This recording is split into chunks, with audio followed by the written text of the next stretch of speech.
கையில கத்தியோட ரீல் செஞ்சு சீன் போட பார்த்த இந்த சிறுவன் கடைசியில போலீஸ் கிட்ட சிக்கி என்ன ஆச்சுன்னு தெரியுமா? திருச்சி மாவட்டத்துல ஒரு நபர் கையில கத்திய வச்சுக்கிட்டு பொதுமக்களை அச்சுறுத்துற மாதிரி இன்ஸ்டாகிராம்ல ஒரு வீடியோ போட்டிருக்காரு. இந்த வீடியோ பயங்கர வைரல் ஆகவே திருச்சி மாவட்ட எஸ்பி செல்வ நாகரத்னம் இத பத்தி உடனே விசாரணை நடத்த உத்தரவிட்டுட்டாரு. உடனே அந்த பையனை புடிச்சு போலீஸ்காரங்க இனிமே இந்த மாதிரி எல்லாம் பண்ணக்கூடாதுன்னு எச்சரிச்சு அனுப்பிட்டாங்க. மத்தவங்களுக்கும் இது ஒரு பாடமா இருக்கணும்னு அந்த பையனை இந்த மாதிரி ரீல்ஸ் போடாதீங்க அப்படின்னு அட்வைஸ் பண்ற வீடியோ காவல்துறையினர் ரிலீஸ் பண்ணிருக்காங்க.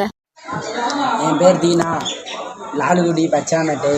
அது மாதிரி என்னோட இன்ஸ்டாகிராம் ஐடியில் ஸ்டோரி வச்சேன் கத்தி வச்சு. அதனால என்னை லாலுகுடி காவலர்கள் கண்டிச்சார்கள். அதனால் கூட்டி போயிட்டு இது மாதிரி ஸ்டோரிலாம் போடக்கூடாதுன்னு திட்டினார்கள். ஆனால் திட்டினா நான் தான் தெரியாமல் தப்பு பண்ணிட்டேன். இந்த மாதிரி ஸ்டோரி போட்டு இது மாதிரி நீங்கள் யாரும் ஸ்டோரி போடாதீங்க. ஸ்டோரி போட்டால் இந்த மாதிரி காவல்காரர்கள் இதெல்லாம் முக்கியமாக கவனிச்சுட்டு வரார்கள். அதனால் யாரும் மீண்டும் ஸ்டோரி போடாதீங்க. இந்த மாதிரி யாராவது பார்த்தா உடனே மாவட்ட போலீஸ் எஸ்பி அலுவலகத்துக்கு தகவல் கொடுங்கன்னு போலீஸ் தரப்புல இருந்து சொல்லியிருக்காங்க. இத பத்தி நீங்க என்ன நினைக்கிறீங்கன்னு மறக்காம கமெண்ட்ல சொல்லிடுங்க.